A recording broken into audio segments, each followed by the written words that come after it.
வணக்கம். ஜெயா பிளஸ் செய்திகளுக்காக மோனிஷா வினோத். விரிவான செய்திகளை பார்ப்பதற்கு முன்பு தலைப்புச் செய்திகளை பார்க்கலாம். குடியரசுத் தலைவர் தேர்தலில் எதிர்க்கட்சி வேட்பாளராக போட்டியிட மறுப்பு. ஜம்மு காஷ்மீர் முன்னாள் முதல்வர் ஃபரூக் அப்துல்லா திட்டவட்டம்.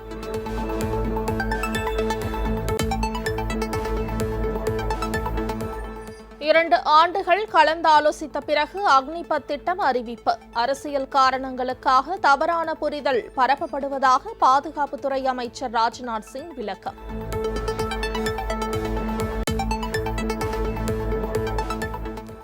அக்னிபத் திட்டத்தின் கீழ் பணியாற்றும் நபர்களுக்கு பாதுகாப்பு அமைச்சகத்தில் உள்ள காலி பணியிடங்களில் 10% ஒதுக்கீடு. மத்திய அரசு தகவல்.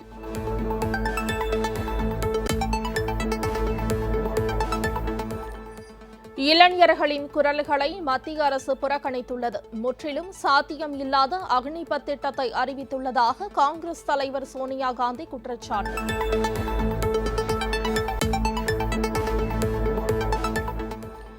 அசாமில் வெள்ளத்தால் பாதிக்கப்பட்ட மக்களை ஏற்றிச் சென்ற படகு கவிழ்ந்த விபத்து. 3 குழந்தைகள் மாயமாகி உள்ளதாக அதிகாரிகள் தகவல்.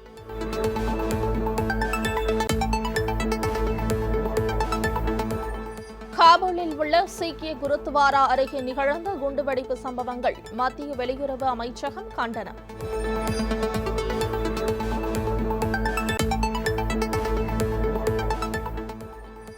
விவசாயிகள் போராட்டத்தால் வேளாண் சட்டங்களை திரும்ப பெற்றது போல அக்னிபத் திட்டத்தையும் மத்திய அரசு திரும்ப பெற வேண்டும். காங்கிரஸ் எம்பி ராகுல் காந்தி வலியுறுத்தல்.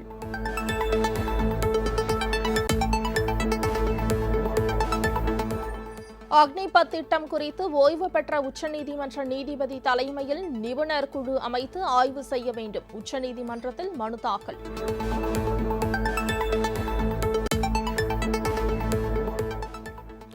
சென்னை ராயப்பேட்டை அதிமுக அலுவலகத்தில் ஓபிஎஸ், இபிஎஸ் தரப்பினர் தனித்தனியே ஆலோசனை. எதிரும் புதிருமாக கோஷம் எழுப்பி தொண்டர்கள் மோதல்.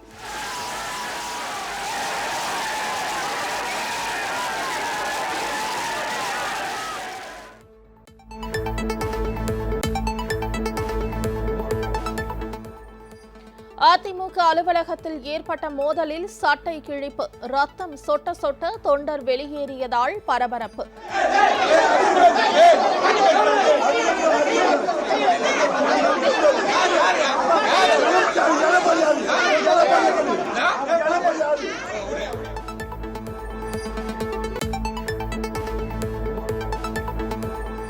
அதிமுக கட்சி விதிகளில் திருத்தத்திற்கு தடை விதிக்க கோரி சென்னை உயர்நீதிமன்றத்தில் வழக்கு. பொதுக்குழு, செயற்குழு கூட்டங்களை கூட்ட தடை விதிக்கவும் மனுவில் வலியுறுத்தல்.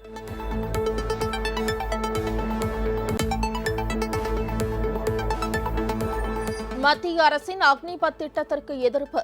சென்னை மற்றும் திருச்சியில் நடைபெற்ற போராட்டங்களில் பங்கேற்றோர் கைது.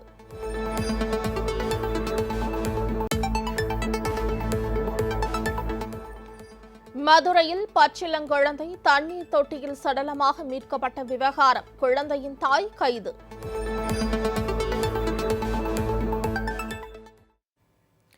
இனி செய்திகளை விரிவாக பார்க்கலாம்.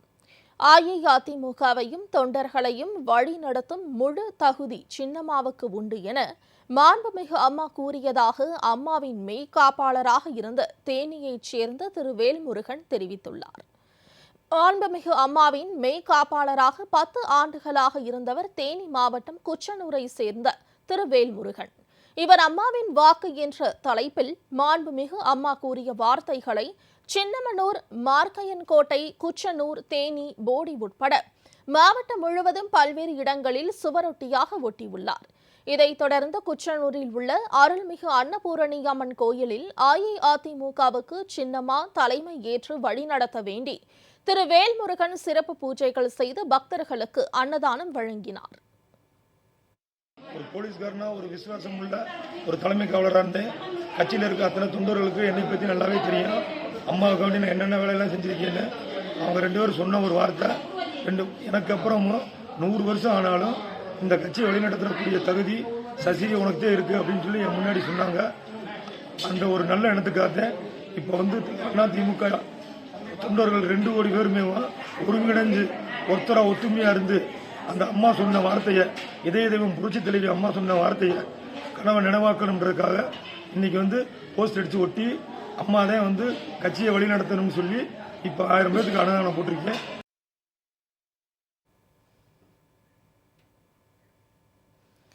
பொய்யாக திருட்டு பட்டம் சூட்டியதால் மனமுடைந்த தூத்துக்குடி அரசு மருத்துவமனை பயிற்சி செவிலியர் தற்கொலை செய்து கொண்ட சம்பவம் அதிர்ச்சியை ஏற்படுத்தியுள்ளது. இது தொடர்பாக உரிய விசாரணை நடத்த வேண்டும் என உயிரிழந்த மாணவியின் உறவினர்கள் கோரிக்கை விடுத்துள்ளனர். தூத்துக்குடி வாலயானந்த சுவாமி கோவில் தெரு பகுதியைச் சேர்ந்தவர் மீனாட்சி. தூத்துக்குடி அரசு மருத்துவமனையில் பயிற்சி செவிலியராக பணியாற்றி வந்துள்ளார்.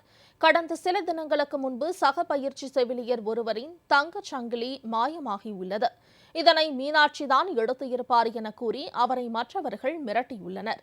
மேலும் காவல் நிலையத்தில் புகார் அளிக்கப் போவதாகவும் எச்சரித்ததால் மனமுடைந்த மீனாட்சி பிரசவ வார்டில் பயன்படுத்தப்படும் பார்மலின் என்ற கெமிக்கலை குடித்து தற்கொலைக்கு முயன்றுள்ளார். இதையடுத்து மருத்துவமனையில் சிகிச்சைக்காக அனுமதிக்கப்பட்ட அவர் நேற்று இரவு பரிதாபமாக உயிரிழந்தார். இதற்கிடையில் மாயமான தங்கச் சங்கிலியும் கிடைத்துள்ளது. இந்நிலையில் மீனாட்சி மரணம் குறித்து உரிய விசாரணை நடத்தி சம்பந்தப்பட்டவர்கள் மீது நடவடிக்கை எடுக்க வேண்டும் என அவரது உறவினர்கள் கோரிக்கை விடுத்துள்ளனர். மேலும் பயிற்சி செவிலியர் மீனாட்சி மரணத்துக்கு இழப்பீடு வழங்க வேண்டும் எனவும் வலியுறுத்தினர். பிள்ளை செயினை எடுத்துட்டான்னு சொல்லிட்டு அந்த பிள்ளை பழி போட்டிருக்கு. ஆனால் எங்கள் அக்கா அம்மாவுக்கு எடுக்கவே இல்லை. இவ அந்த வார்டன்கிட்டயோ அந்த மேடம்கிட்டயோ சொல்லியிருக்கா போல். அதுக்கு அவங்க சப்போர்ட் பண்ணாமல் நீ எடுத்திருப்ப அப்படின்ட்டு அவங்களும் இவன் மேலே நம்பிக்கையே இல்லாமல் சொல்லியிருக்காங்க. அதனால் இவன் மன உளைச்சலுக்கு ஆளாயிடுச்சு.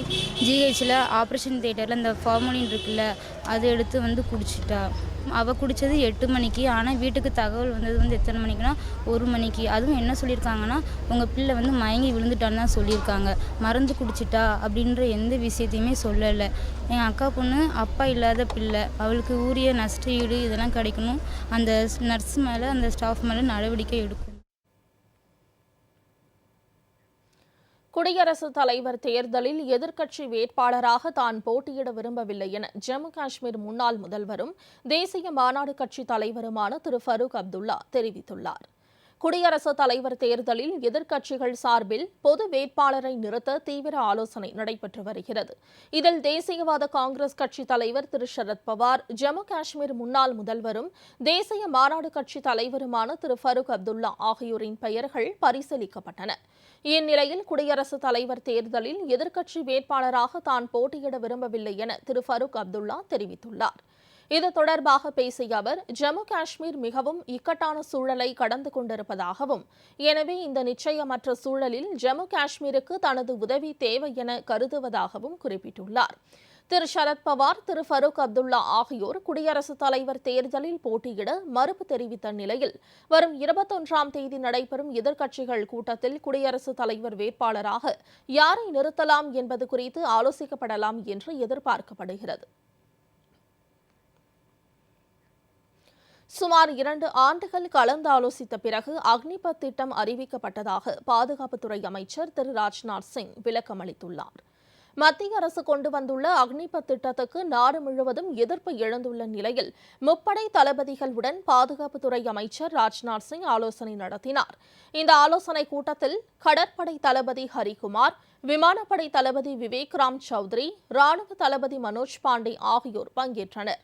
பின்னர் செய்தியாளர்களிடம் பேசிய அவர், அரசியல் காரணங்களுக்காக அக்னிபத் திட்டம் குறித்து தவறான தகவல்கள் பரப்பப்படுவதாகவும், இந்த திட்டத்தின் கீழ் பணியமர்த்தப்படும் பணியாளர்களுக்கு அளிக்கப்படும் பயிற்சியின் தரத்தில் எந்த சமரசமும் ஏற்படாது என்றும் உறுதிபட கூறினார். மேலும் முன்னாள் ராணுவத்தினர் உள்ளிட்டோரிடம் சுமார் 2 ஆண்டுகள் கலந்தாலோசித்து ஒருமித்த கருத்தின் அடிப்படையில் இந்த திட்டம் குறித்த முடிவு எடுக்கப்பட்டதாகவும் பாதுகாப்புத்துறை அமைச்சர் கூறினார்.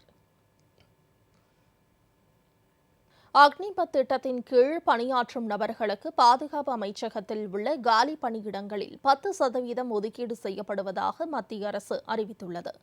மத்திய அரசு அறிவித்த அக்னிபத் திட்டத்தில் ராணுவத்தில் சேர்ந்த 4 ஆண்டுகள் மட்டுமே பணியாற்றும் வகையில் நடைமுறைக்கு வரவுள்ள நிலையில் இந்த திட்டத்திற்கு பலத்த எதிர்ப்புகள் கிளம்பியுள்ளன. இதற்கு எதிராக நாடு முழுவதும் போராட்டங்களும் தீவிரமடைந்து வருகின்றன. இதனையடுத்து அக்னிபத் திட்டத்தில் பல மாற்றங்களை மத்திய அரசு தொடர்ந்து அறிவித்து வருகிறது. அந்த வகையில் அக்னி வீரர்களுக்கு துணை ராணுவம், அசாம் ரைபிள் உள்ளிட்ட படைப்பிரிவுகளில் முன்னுரிமை வழங்கப்படும் என அறிவிக்கப்பட்டது. தொடர்ந்து அக்னிபத் திட்டத்தின் கீழ் பணியாற்றும் நபர்களுக்கு பாதுகாப்பு அமைச்சகத்தில் உள்ள காலி பணியிடங்களில் 10% ஒதுக்கீடு செய்யப்படுவதாக மத்திய அரசு அறிவித்துள்ளது. மத்திய பாதுகாப்பு அமைச்சகம் வெளியிட்டுள்ள அறிக்கையில், இந்திய கடலோர காவல் படை, பாதுகாப்பு துறையில் சிவிலியன் பதவிகள் உட்பட பாதுகாப்பு பொதுத்துறையின் கீழ் செயல்படும் 16 நிறுவனங்களிலும் அக்னி வீரர்களுக்கு 10% ஒதுக்கீடு செய்யப்படும் எனவும் தெரிவிக்கப்பட்டுள்ளது. புதிய ஒதுக்கீடு விதிகளை நடைமுறைப்படுத்த ஆட்சேர்ப்பு விதிகளில் தேவையான திருத்தங்கள் மேற்கொள்ளப்படும் என்றும், பாதுகாப்பு பொதுத்துறை நிறுவனங்களும் தங்களது பணி நியமன விதிகளில் இத்திருத்தங்களை மேற்கொள்ள அறிவுறுத்தப்பட்டுள்ளதாக கூறப்பட்டுள்ளது. அதேபோன்று அக்னி வீரர்களுக்கு வயது வரம்பில் தேவையான தளர்வு அளிக்கப்படும் என்றும் பாதுகாப்பு அமைச்சகம் தெரிவித்துள்ளது.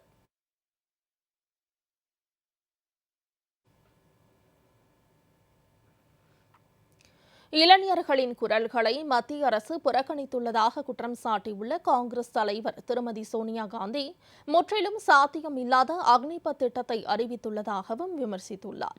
மத்திய அரசின் அக்னிபத் திட்டத்துக்கு எதிராக நாடு முழுவதும் போராட்டங்கள் வலுத்து வருகின்றன. இந்நிலையில் உடல்நலக்குறைவால் மருத்துவமனையில் அனுமதிக்கப்பட்டுள்ள காங்கிரஸ் தலைவர் திருமதி சோனியா காந்தி அக்னிபத் திட்டத்தை விமர்சித்துள்ளார். இது தொடர்பாக அவர் வெளியிட்டுள்ள அறிக்கையில், இளைஞர்களின் குரல்களை மத்திய அரசு புறக்கணித்துள்ளது வேதனை அளிப்பதாக குறிப்பிட்டுள்ளார். முற்றிலும் சாத்தியமே இல்லாத வகையில் அக்னிபத் திட்டத்தை மத்திய அரசு அறிவித்துள்ளதாக குற்றம் சாட்டிய திருமதி சோனியா காந்தி, இத்திட்டத்துக்கு எதிராக போராட்டத்தில் ஈடுபடுபவர்கள் வன்முறையை கைவிட்டுவிட்டு அமைதி வழியை கடைபிடிக்குமாறு கேட்டுக் கொண்டார். அக்னிபத் திட்டத்துக்கு எதிரான போராட்டத்துக்கு காங்கிரஸ் கட்சி எப்போதும் துணை நிற்கும் எனவும் உறுதி அளித்த அவர், அக்னிபத் திட்டத்தை திரும்பப் பெற வேண்டும் எனவும் வலியுறுத்தியுள்ளார்.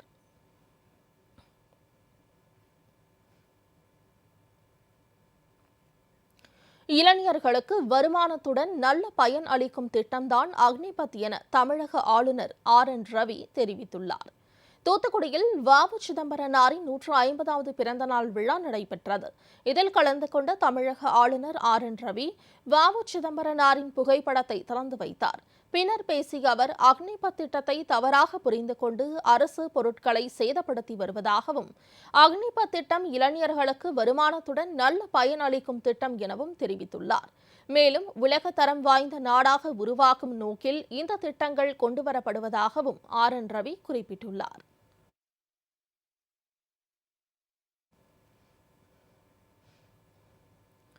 தமிழக பகுதிகளின் மேல் நிலவும் வளிமண்டல மேலடுக்கு சுழற்சி காரணமாக திருப்பூர், தேனி, திண்டுக்கல் உள்ளிட்ட 13 மாவட்டங்களில் ஓரிரு இடங்களில் கனமழை பெய்ய வாய்ப்பு உள்ளது என சென்னை வானிலை ஆய்வு மையம் தெரிவித்துள்ளது.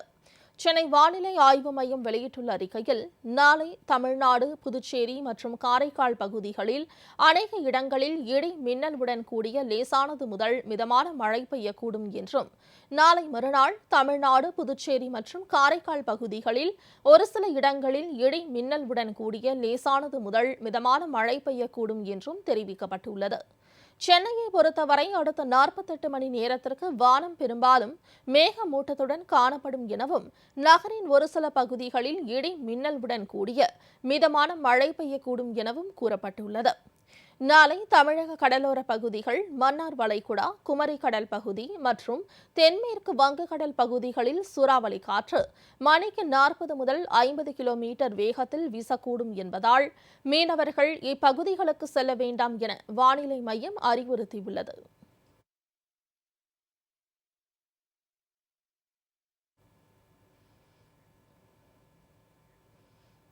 RSS இயக்கத்தை வலுப்படுத்தவே அக்னிபத் திட்டம் கொண்டுவரப்பட்டுள்ளதாக புதுச்சேரி முன்னாள் முதலமைச்சர் திரு நாராயணசாமி குற்றம் சாட்டியுள்ளார். புதுச்சேரியில் செய்தியாளர்களிடம் பேசிய அவர், மோடியின் திட்டத்தால் நாட்டில் மிகப்பெரிய கலவரம் ஏற்பட்டுள்ளதாக குற்றம் சாட்டினார்.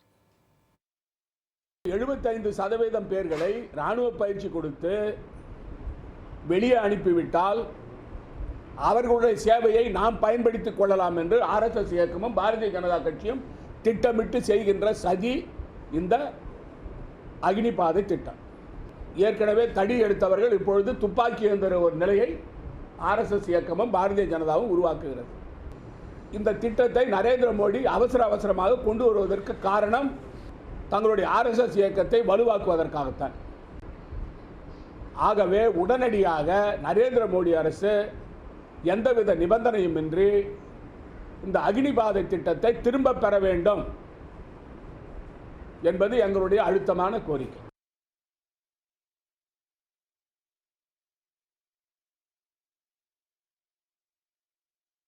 வழக்கில் முதலமைச்சர் பினராயி விஜயன் பதவி விலக வலியுறுத்தி திருவனந்தபுரத்தில் இளைஞர் காங்கிரஸ் கட்சியினர் ஆர்ப்பாட்டத்தில் ஈடுபட்டனர்.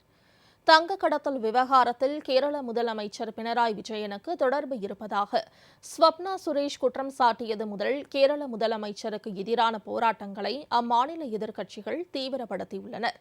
காங்கிரஸ் மற்றும் பாரதிய ஜனதா கட்சியினர் முதலமைச்சர் பினராயி விஜயன் செல்லும் இடங்களில் எல்லாம் அவருக்கு கருப்பு கொடி காட்டி எதிர்ப்பு தெரிவித்து வருகின்றனர்.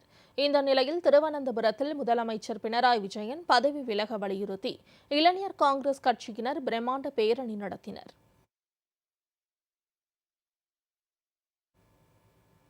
சேலத்தைச் சேர்ந்த இளைஞர் ஒருவர் 10 ரூபாய் நாணயங்களை கொண்டு 6 லட்சம் ரூபாய் மதிப்பிலான புதிய கார் ஒன்றை வாங்கியுள்ளார். தருமபுரி மாவட்டம் அரூரைச் சேர்ந்த வெற்றிவேல் என்பவர் குழந்தைகள் விளையாட்டு பள்ளியை நடத்தி வருகிறார். அங்கு பயிலும் சில குழந்தைகள் 10 ரூபாய் நாணயங்களை வைத்து விளையாடிக் கொண்டிருந்ததை கண்டு அது குறித்து கேட்டபோது இந்த நாணயங்கள் விளையாட்டுப் பொருளாக இருப்பதாகவும் கடைகளில் மாற்றப்படுவதில்லை என்றும் கூறியுள்ளனர். இந்நிலையில் 10 ரூபாய் நாணயங்களை மக்கள் பயன்பாட்டிற்கு கொண்டு வருவது குறித்த விழிப்புணர்வை ஏற்படுத்தும் வகையில் 10 ரூபாய் நாணயங்களை கொண்டு வந்து சேலம் சூரமங்கலம் பகுதியில் உள்ள தனியார் நிறுவனத்தில் கொடுத்து 6 லட்சம் ரூபாய்க்கு புதிய கார் ஒன்றை வாங்கியுள்ளார். இதில் 14 வகையான 60,000 10 ரூபாய் நாணயங்களை கொண்டு வந்திருந்தார். தமிழகத்தின் பல்வேறு மாவட்டங்களில் 10 ரூபாய் நாணயங்களை யாரும் வாங்குவதில்லை என வெற்றிவேல் தெரிவித்துள்ளார். தமிழகத்தில் முதன்முறையாக நாகை மாவட்டத்தில் குழாய் வழி எரிவாயு இணைப்பு திட்டம் தொடங்கி வைக்கப்பட்டுள்ளது. நாகை மாவட்டம் திருமருகலை அடுத்த சியாத்தமங்கை கிராமத்தில் 14 வீடுகளில் குழாய் வழி எரிவாயு இணைப்பு திட்டத்தை மாவட்ட ஆட்சியர் அருண் தம்புராஜ் தொடங்கி வைத்தார். டோரண்ட் கேஸ் நிறுவனம் சார்பில் தொடங்கப்பட்டுள்ள இத்திட்டத்தில் இதுவரை 65 இல்லத்தரசிகள் பதிவு செய்துள்ளனர். நாகை மாவட்டம் முழுவதும் வீட்டிற்கு வீடு குழாய் மூலம் எரிவாயு இணைப்பு வழங்கும் பணிகள் விரைந்து தொடங்கப்படும் என்று ஆட்சியர் தெரிவித்துள்ளார். இது தமிழ்நாட்டிலே இங்கே தான் முதல் முறையாக நம்ம தொடங்கி வைத்திருக்கோம். இதை பொறுத்தவரையிலும் இன்றைய தினம் சேத்தமங்கையில் சுமார் 14 வீடுகளுக்கு நேரடியாக பைப் நேச்சுரல் கேஸ் சப்ளை தரப்பட்டுள்ளது. மேலும் இது விரிவாக்கம் செய்யப்பட்டு நாகப்பட்டினம் மாவட்டத்தில் உள்ள அனைத்து இல்லங்களையே தேடி பைப் நேச்சுரல் கேஸ் சப்ளை தருவதற்கு இந்த டொரண்ட் கேஸ் நிறுவனம் நடவடிக்கை எடுக்கப்பட்டு வருகிறது. இதற்கு முழு ஒத்துழைப்பு மாவட்ட நிர்வாகம் மற்றும் மக்கள் அவருடைய பேர் ஆதரவுடன் இது இங்கே செயல்படுத்தப்பட்டு வருகிறது. திருநெல்வேலி பேட்டை நகர ஆரம்ப சுகாதார நிலையத்தில் பிரசவ வார்டு பகுதியில் சுவற்றில் ஒட்டப்பட்டிருந்த டைல்ஸ் கற்கள் பெயர்ந்து பிரசவத்த பெண்ணின் மீது விழுந்து காயமடைந்து அவலம் அரங்கேறியுள்ளது. திருநெல்வேலி பேட்டையின் பகுதி நகர ஆரம்ப சுகாதார நிலையத்தில் கடந்த 3 நாட்களுக்கு முன்பு பிஸ்மி என்ற பெண்ணுக்கு குழந்தை பிறந்துள்ளது.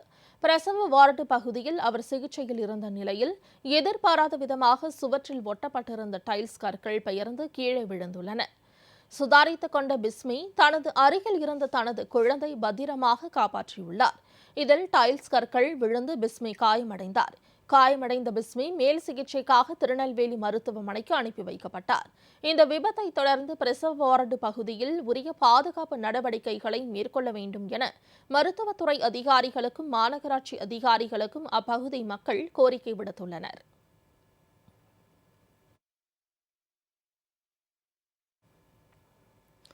காரைக்குடி அருகே திரைப்பட பாணியில் உணவகம் ஒன்றில் பரோட்டா தொடர்பான சலுகையால் வாடிக்கையாளர்கள் கூட்டம் அலைமோதியது.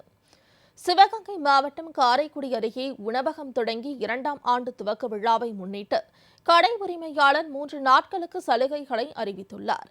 அதில் ஒரு நபர் 12 கோதுமை பரோட்டா சாப்பிட்டால் பணம் செலுத்த தேவையில்லை என்றும், தவறும் பட்சத்தில் பணம் செலுத்தினால் போதும் என்று ஒரு விளம்பரத்தை வெளியிட்டுள்ளார். இதனை அறிந்த அப்பகுதி மக்கள் போட்டியில் பங்கெடுத்து வருகின்றனர்.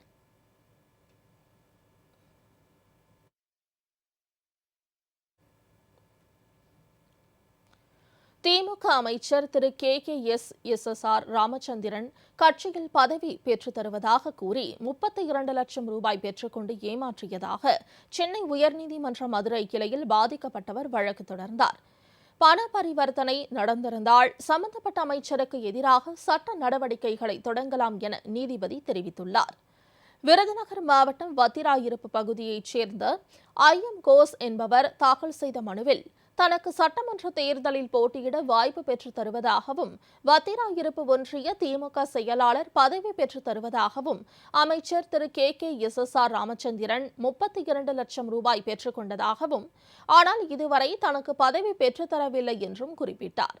இந்த மோசடி குறித்து காவல் நிலையத்தில் வழக்கு பதிந்து பின்னர் சமாதான பேச்சுவார்த்தையால் வழக்கு வாபஸ் பெறப்பட்டதாகவும், அதன் பின்னரும் பணம் திரும்பப் தரவில்லை என்றும் புகார் தெரிவித்துள்ளார். இதனால் அமைச்சர் KKSSR ராமச்சந்திரனின் மோசடியை கண்டித்து உண்ணாவிரதம் இருக்க அனுமதி கேட்டும் மறுக்கப்பட்டதால் போராட்டம் நடத்த நீதிமன்றம் அனுமதிக்க வேண்டும் என்று கேட்டுக்கொண்டார். இந்த வழக்கு நீதிபதி சிவஞானம் முன்பு விசாரணைக்கு வந்தது. பண பரிவர்த்தனை நடந்திருந்தால் சம்பந்தப்பட்ட அமைச்சருக்கு எதிராக மனுதாரர் உரிய சட்ட நடவடிக்கைகளை தொடங்கலாம் என்றும், பொது இடத்தில் உண்ணாவிரத போராட்டத்தை அனுமதிக்க முடியாது என்றும் கூறி மனுவை தள்ளுபடி செய்து உத்தரவிட்டார். பொதுமக்களுக்கு இடையூறு ஏற்படாத வகையில் அமைதியான போராட்டம் நடத்த காவல்துறைக்கு அனுமதி கோரி மனுதாரர் புதிதாக விண்ணப்பிக்கலாம் என்றும், அதனை காவல்துறையினர் பரிசீலித்து முடிவு எடுக்க வேண்டும் என்றும் கூறினார்.